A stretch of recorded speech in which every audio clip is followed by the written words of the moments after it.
My name's Wlater. I'm a director at Shy Kids. I'm Sydney. I'm a producer at Shy Kids. My name's Patrick. I'm one of the directors here at Shy Kids, and I helped put together our first experiment with Sora called Airhead. If you haven't heard, Sora is a brand new text-to-video AI tool. And it made us feel like our head was just expanding with ideas. So we wrote a quick script about this man with a balloon for his head. How do you maintain a character and look consistent, even though Sora is very much a slot machine as to what you get back? And it's not as easy as just a magic trick, type something in, get exactly what you were hoping for. What ultimately you end up seeing took work, time, and human hands to get it looking semi-consistent.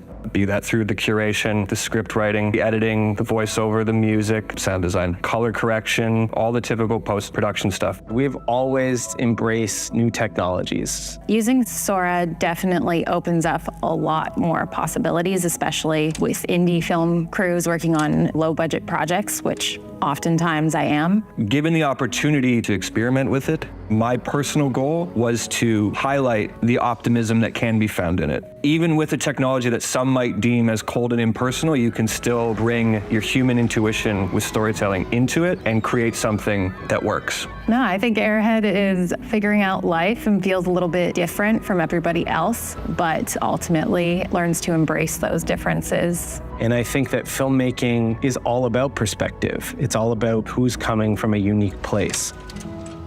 Where does he go next? That's a great question.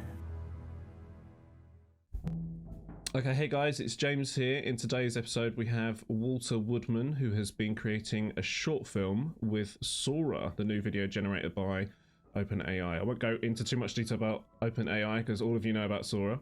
So without further ado, let's get into it. So Wlater, to start off with, could you tell us about who you are, your journey into filmmaking, and what kind of work you're doing? So my name is Wlater Woodman. I'm a filmmaker with the collective we're called Shy Kids. And our journey into filmmaking, I mean, it starts at like birth and, you know, doing a bunch of home movies and doing films for high school and grade school where our teacher said something like, if they bring in the TV to show a video, you're going to get a higher grade in class. So it was always like a good idea to make a film. And then I went to university for film where I met Patrick and Matt, who the way that I met Patrick was there was a talent show going on, and we sang an acoustic version of Baby Got Back, and we won the talent show.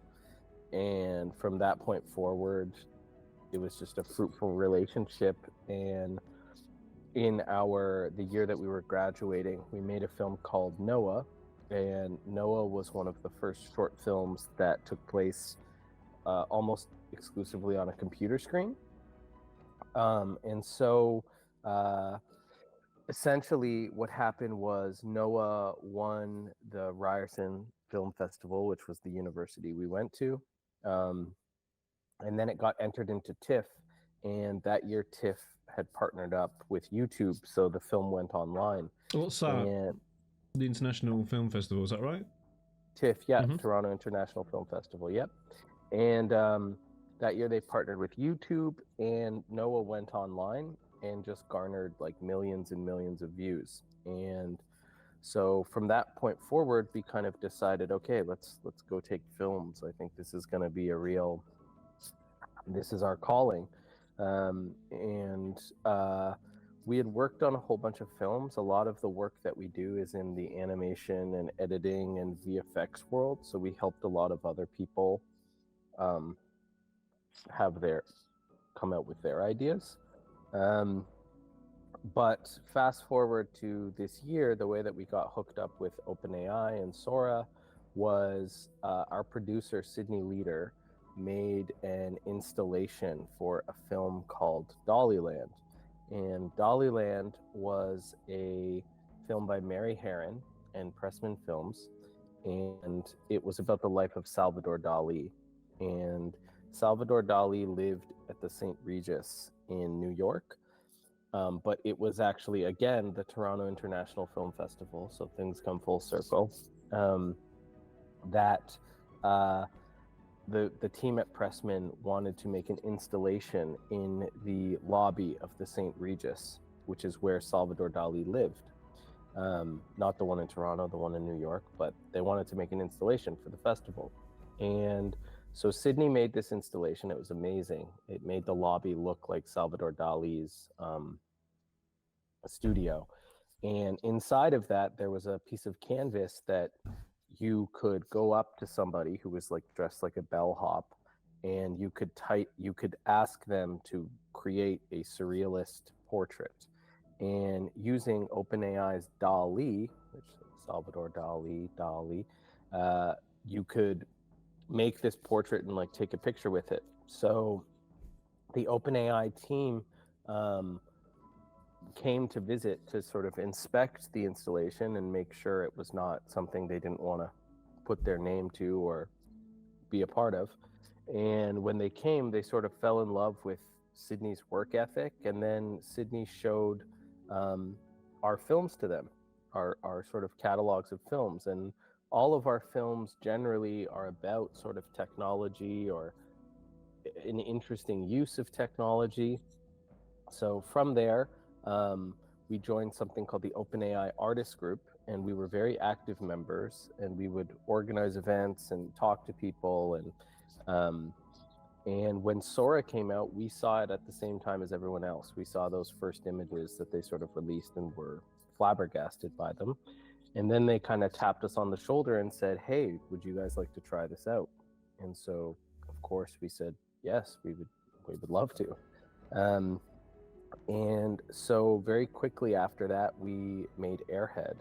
And the reason we made Airhead was because it felt like a metaphor almost of the way we were feeling. It kind of felt like our heads were filling up. And really, we made the film as a present for the researchers. And they saw it and they kind of loved it. And here we are now.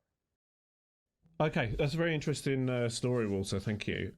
So let's just go straight into questions from the community. So the first sort of my phone's They're going. already there. They're buzzing. Yeah. They're buzzing about this interview.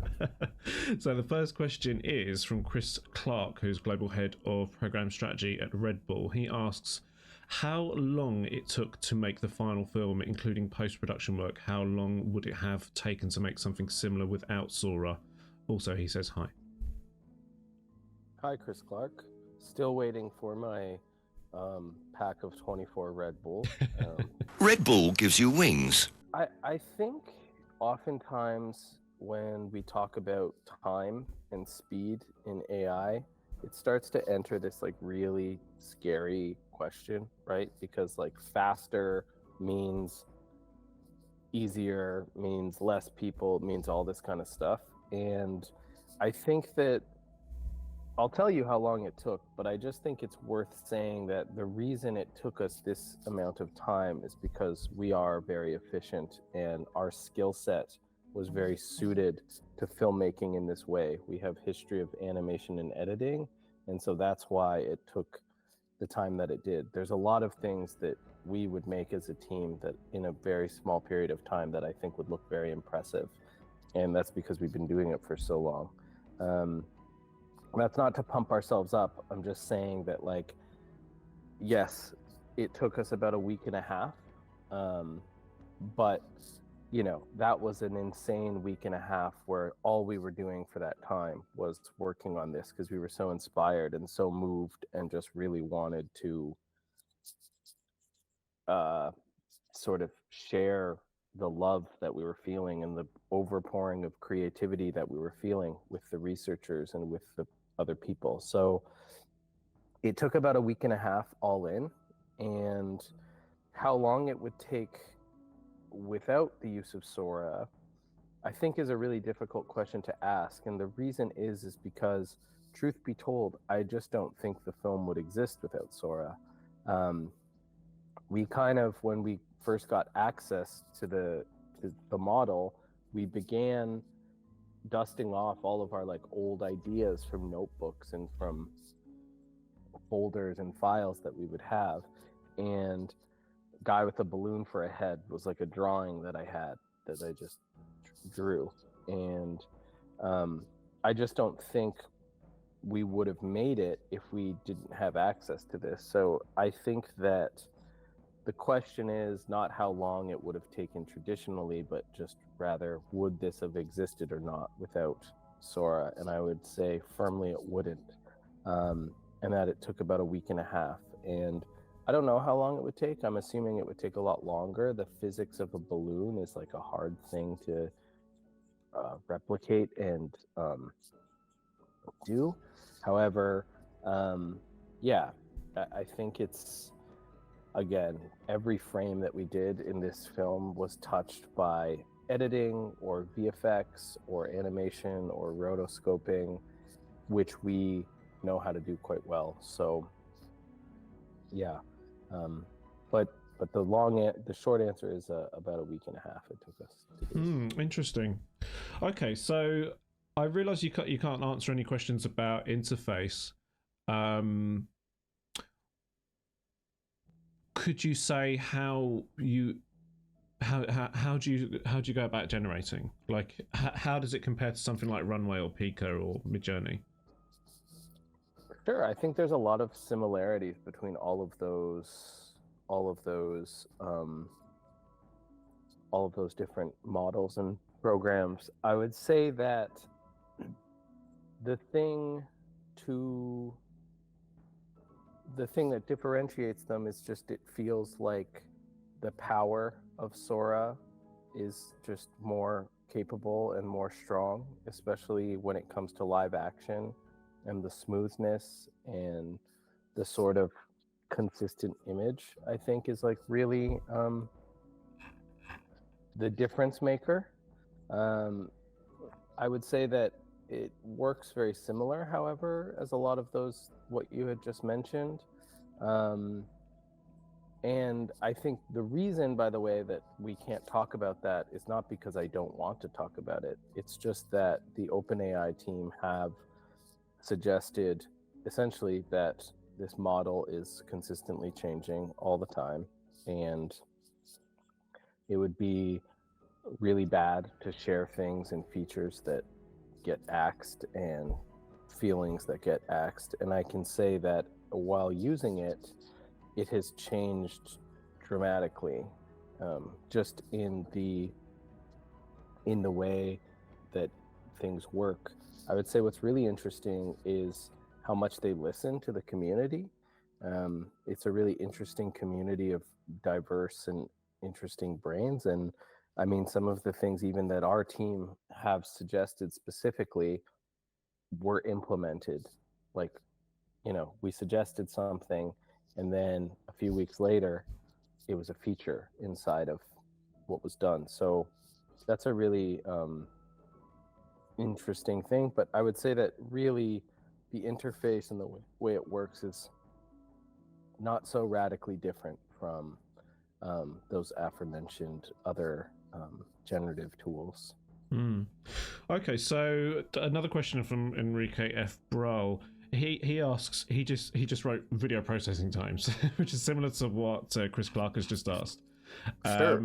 So for example, how long would it take to do a minute once you've prompted? It depends on a few different factors. So there's like different output. Like, first of all, it's like, what's the quality? So if it was 1080p versus 720 versus 480, that would change. That would be a variant. Also, the amount of options or variants that you would have would change the wait time.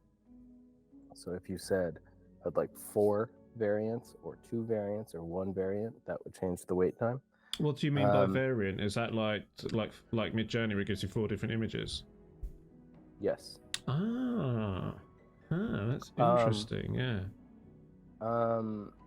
And to answer the question, the wait time is usually about 20 to 30 minutes. So I would basically plan my entire day around generations. And so I would generate stuff, go drink a coffee, generate stuff, go do my laundry, generate stuff, go for a shower, generate stuff, go and do that. So, and again, that's where we're at today, at this current moment in time. Yeah. But that's how long it was taking us. And again, that week and a half that we were all generating stuff together was like a military operation where different people were working on different scenes, and it was just like that. So you're saying for like about a minute's worth of video, 4 variations, like half an hour? Is that what you're saying? Not for a minute. That would be more closer to around 20 seconds. Oh my god! Yeah. So, what do you get after half an hour then? How much footage do you get? Let's say there's one variant. How much would you get after half an hour waiting? Well, I think you'd probably get around 20 seconds, and then from that, how much of that 20 seconds is good is the question. So right. What I would say our burn rate versus like how much we made was probably around 90%, 95%. Burn, yeah? 90% can't use at all. Well, yeah, I mean, in general, films are a 90-95% burn rate, but every once in a while you'll hit that like one, or if you watch some of the other videos, Paul Trillo, he made these amazing zooms that go through time and space. I watched that a few times and showed it to people. Yeah, I loved it. Yeah, and there's just like I don't know, his shots seem to go for longer, but yeah, that's like a rough estimate. And again, it's like these things change, so I'm like hesitant to be like that's the way it will be forever. But our experience while making Airhead was specifically that. And depending, also a lot of the people in the artist group are on West Coast time, so we would wake up early because we were finding that was a time where things would be faster and it would be less on the system. So we would get up early and use that first 3 hours where no one was awake to really crank some stuff out. So yeah. Okay, so the next question is from Ludovic Vosavic. I'm butchering that name. Sorry, Ludovic. So his question is: I was told recently that Sora will mainly be licensed to major film studios, big production companies, and big ad agencies in regards to the yearly license costs, which will only be affordable by such big entities. Is that correct? I don't know. I'm not on the OpenAI team, so I can't speak to that. What I would say is that I can understand that fear. However, what I will say is the people that OpenAI decided to go with first to show off their technology was not Disney and Pixar and A24. It was humble artists from around the world. And so I think that OpenAI, from my experience, is, especially with Sora, is extremely artist forward. And I don't think that would be in their best interest to exclusively have these technologies for big studios who already have the latest and greatest in terms of technology. I think that if they would like to make a tool that is truly democratizing the film industry, then it actually should be creators first. However, while saying that, if using the large funds that something like those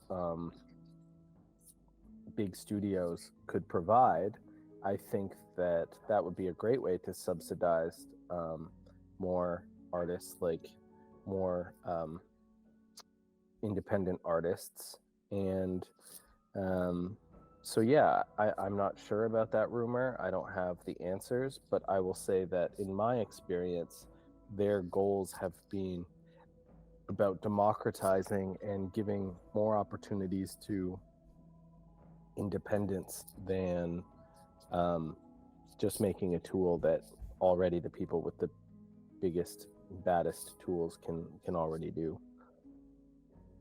That's my opinion. I don't know. I'm not. You gotta ask Mr. Altman. He's on the show next week. I deeply want to believe that the answer is yes. I can't wait. Yeah. Right. Okay. We've got one from Walter Woodman. How did Walter Woodman get so handsome? I'm not at liberty to answer that question at this time.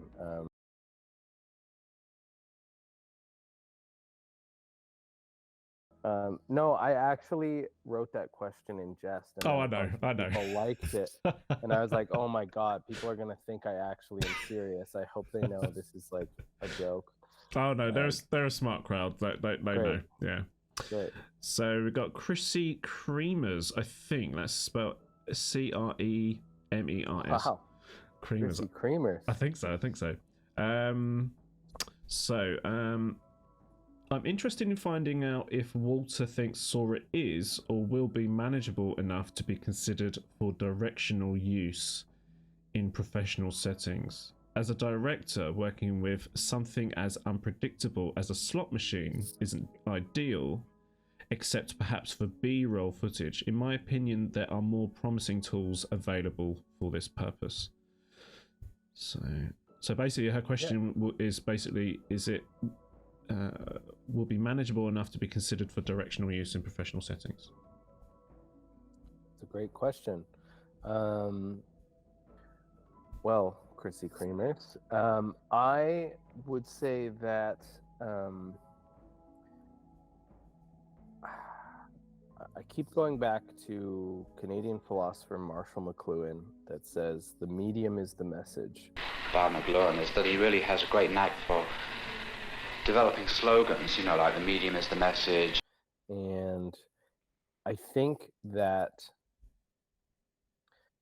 what was so great about Airhead was it allowed these like really powerful, surreal images of a balloon man, and making a person with a balloon for a head actually worked quite well and was accessible and easy to do. As we talked about earlier on, super high burn rate, not a lot of control. It was easy to make a guy with a balloon head, but it was hard to say, hey, you're here and I want you to move over here. It was hard to give very basic directions where if you were on set, you would just say, hey, hop on the bike, ride it, and move away. That being said, I think that there's going to be some films where you're going to want Sora and you're going to want its power and its capabilities and its ability to do certain things. And then I think there's going to be films where it's totally inappropriate and totally not worth it and not that much of a good use of your time. I think that we have so many tools as filmmakers. Another one is like CGI, right? Where CGI is an amazing tool and can make amazing stories that we never had thought of before. That being said, CGI is not appropriate for every single project. Sometimes it's appropriate just for a small touch-up. Sometimes it's appropriate for creating Avatar and the whole world of Pandora. I think that as filmmakers, you have to decide how much of something you want to use and what's the exact right amount. Like a chef, like what's the exact right amount of sugar or flour or salt in order for it to sing. So I think that the Sora that I used was more akin to a slot machine. That's its first iteration. It is going to obviously get better and obviously get more and more control and obviously get more streamlined. And the question that you should be asking yourself is this project completely necessary to use this tool? And if the answer is no, then I don't think it's a valuable tool. But I know that there's some people out there who are going, if I just had the ability to do this, I would be able to make this. And for those people, I think it's going to be really powerful and strong. But it's the same as everything. Everyone has a phone in their pocket. Everyone has the ability to make movies now easily, but it's like, what's at the core of the idea? What's your idea, and how do you want to execute it? It should be the question. And if Sora is part of that process, great. If Sora is not part of that process, also great. If there's another tool that's more appropriate for that process, great. I think I'm very open to all different styles of making things. I'm not like one way or another. So yeah. Okay, so next question is from Chad Laffer. He says, I'd like to know what Wlater Woodman is cooking up in his head, knowing the capabilities of Sora currently. Are there specific things that he had always wanted to pull off but didn't know how to do them until now? Yeah. Yeah, there's lots. And I could talk about just like a couple. Yeah. So the first one is we're making a sequel to Airhead, which is really exciting. Essentially, Sonny Stringfellow, who's our man with a balloon for a head, he gets famous and the fame goes to his head. And that's the story of the second film. We are working with Paul Trillo on something for his Golden Record project. We have a few ideas as to what our story will be like. The one that is sort of the most exciting for us is a story about a kind of a retelling of Adam and Eve, of the Genesis myth. And then beyond that, yeah, it's a really, I think it's a really powerful tool for that. If you're like me, I have a book of ideas that, you know, are unfinished or underfunded or they're ready there for whenever. And I think that my hope is that Sora is going to breathe new life into some of those ideas. Like, again, the balloon guy was just a picture that I had. And we're working on ideas outside of Sora. We're always working on 50 things. But I will say that Sora definitely just breathed new life into things. And what I will say is, like, what our hopes are next with things. So, like, the film that we're working on next is it combines live action and Sora. So that's like a really exciting, you know, Airhead was trying to limit ourselves to make it within Sora, whereas the next film opens up maybe to more traditional pipelines, I guess is the way to say, or traditional shooting styles. Okay, so this next one is from Anish Mohan. He's a CG supervisor at Phantom FX. He says, most Sora footage seems to be slow motion. Can Sora do regular speed? Why do you think many people choose to do slow-mo? And his second part is, on average, how many prompt attempts were spent to get Sora to get you what you wanted for each shot? And his third one, we'll just do the first one for the moment. Actually, he's put in 3. He's being cheeky. He says, most Sora footage seems to be slow motion. Can Sora do regular speed? Why do you think many people are choosing to do slow motion? Are you still there? Yep. Oh, it's just your your video froze. Yeah. Yep. Most of the Sora footage seems to be slow motion. Yes, that was kind of a problem. We had to like time ramp and speed ramp a lot of things. Right. I think the reason for that is that probably a lot of the footage that's ingested is probably, that's my guess, but more similar to like stock footage, which generally has a slow-mo, that's right. That's right. vibe to it. Yeah. So I would say that problem will be probably changed a little bit as the database for footage grows and grows and grows. I think it will especially change when we're allowed to upload our own footage into Sora and basically train it on ourselves or train it on our own footage that we make or shoot or whatever. In terms of, sorry, what was the second question? On average, how many prompt attempts to get Sora Right. to do what you wanted to do for each shot? Yeah, very it's a tricky question because it goes back almost to the render time question. Yeah, a little bit. Yeah. You would render something and a split second of it would be good, and then the question is, do you go back and try to bake a few more prompts to try to tweak it to get it perfect, or do you ingest the footage that you have and then try to use our post process to try to change it? So for example, one of the shots is Sonny is chasing after his head, which is a balloon. He's like running and getting it. We couldn't for the life of us get a person that had no head. And we also, each time the balloon would come up, it would be the wrong color. We always wanted the balloon to be yellow. And so what we did was we finally found a shot where the chasing of the balloon looked good. So we rotoscoped out the human head that was there, and we changed the balloon's color. And there's sort of like a behind the scenes video that we made that explains some of that more so. But yeah, that was an example of like, we liked the shot, but there were some problems with it, so we took it into our process. But then sometimes we would go back to the drawing board of the prompt, reprompt it, and try to fix it that way. So it was kind of a two-pronged approach of like how to get the things that you want, and depending on what it came back with, that would depend on how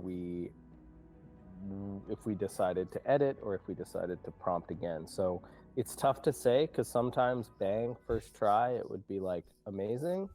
Other times it would take some cajoling and some effort. Lots of humanity, lots of fingerprints into the final product, I'd say. Okay, so this next question is from Carlos Garavito, who's a creative director.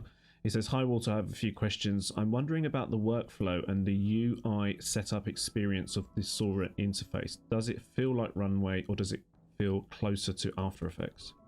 I would say closer to Runway. But again, that's the annoying part of trying to answer these types of things, is closer to Runway today, but maybe closer to Adobe tomorrow. In fact, we saw the announcement with Adobe, so maybe Sora almost exclusively lives inside of Adobe future. Like it's so new and so fresh that that's why I think that it's difficult for me to discuss these things, because I don't want to mislead people and I don't want to get people excited or say the wrong thing, because it's about, it's unsure of what the final model will look like. Okay, so this one is from Wlater, who is very active in the community, and she wants to know, what do you think about the future of video production and consumption? That's all she wrote. That's a big question. Hi, Wlater. I hear you're very active in the community. I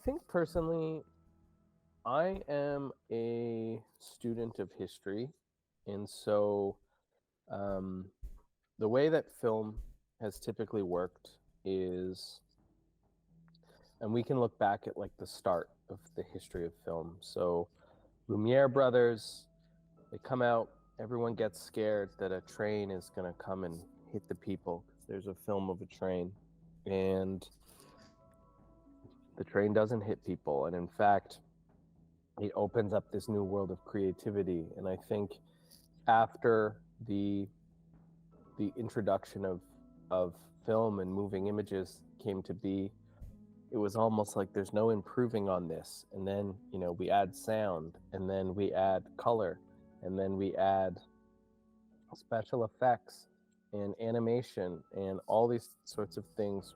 And right now we're at another zenith of change, and I think a lot of people right now are running away from the train. They're scared that this new technological advancement is going to destroy a lot of things. And I can't predict. I can only look backwards. And when I look backwards, I see those moments in history when we add sound, when we add color, to actually create a whole new tapestry of thoughts and feelings and methodologies and ways for making things. And that's my hope with this. My hope is that when I look at the films that are in the theaters today, a lot of it doesn't inspire me. And I think that the reason for that is that there is not a lot of interesting perspectives being represented. And I think that there's a kid somewhere that has a really great idea, and this technology will help bring that idea to the forefront. And I'm really excited for that.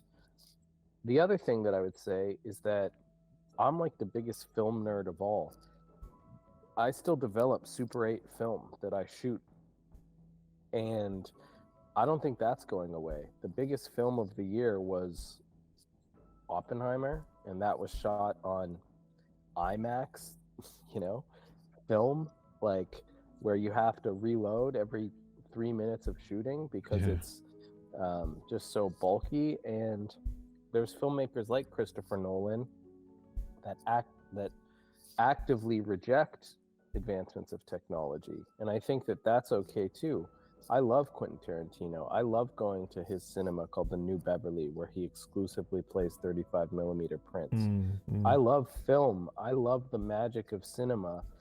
And if people don't like things that are made with AI, they really don't have to watch them. And if people are worried that AI is going to replace every job in the film industry, I think that if you look at the way the film industry is already working, already executives are trying to make things faster, cheaper.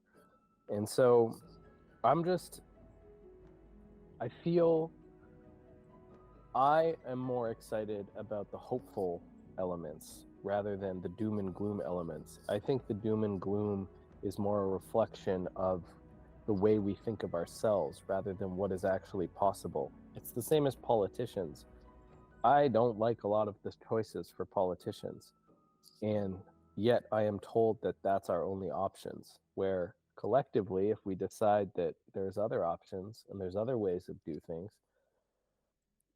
then I think we can live in a better world. So the question is, what's the future of film going to look like, and what's the future of viewing it going to look like? I think that that's something that is in our hands. And obviously you're part of an AI community, so what do you want to make and what do you want to tell? And not just can I use this tech, but how will this tech make more humanity in our storytelling? And if you can look for that, and if you can look for those unique moments and uniqueness, I think that it will be a very beautiful future and not Terminator. But maybe I'm wrong. The robots are coming. They're on their way. The robots are coming. Yeah. Yeah, a lot of people are doom and gloom about AI. And I mean, on the whole, I only ever see really good stuff happening, people being able to diagnose themselves with medical conditions that doctors couldn't for 10 years, and then all of a sudden ChatGPT tells you. The great artwork from Midjourney and the video ideas, and just there's so much good stuff that's coming that I rarely hear about the bad stuff, and maybe that's because I'm biased and I want it to be a good thing, Totally.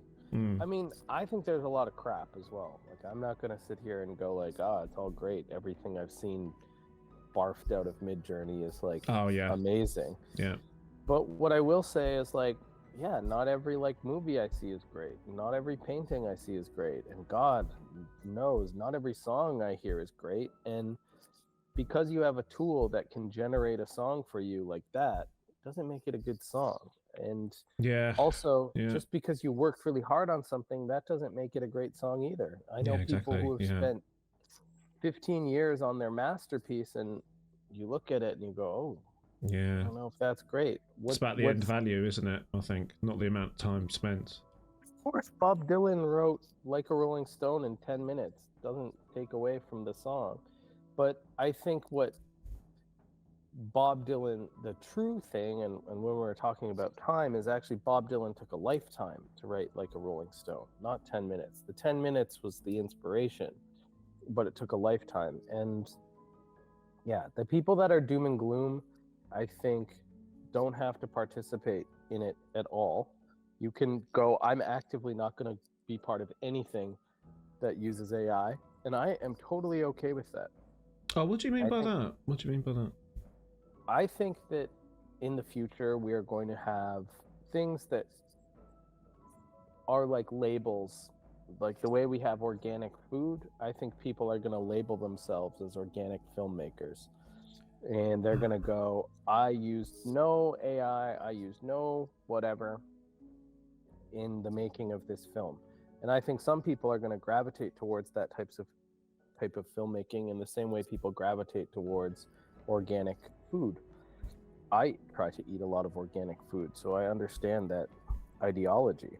Every once in a while, I'll also go eat a McDonald's burger. Like, I just think that there's room for all of these things. And if people, and I'm not comparing that AI is inherently a McDonald's burger, but sometimes I like junk food, or sometimes I like food that is different, or molecular gastronomy or whatever. And sometimes I like food that was from the pasture and all this kind of stuff. And I think that there's room for everything. There's room for all of these things. The real question is not, can I use AI or not? Is what are you using that AI for? And yeah, I just think that the people that are so negative, it's like, okay, then don't watch it. Like, okay, it's up to you. Like, yeah, you don't have to support it, you know? Yeah. Yeah, exactly. Yeah.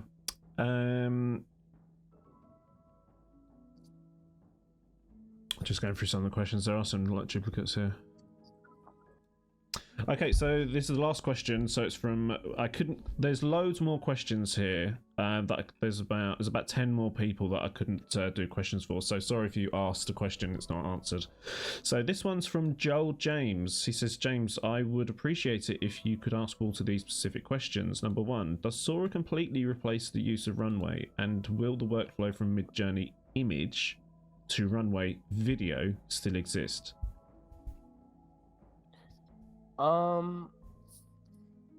No, I don't think so. I don't think it will replace Runway. I think that there's different use cases for different programs, and I think that some people will prefer to use Runway and some people will prefer to use Sora.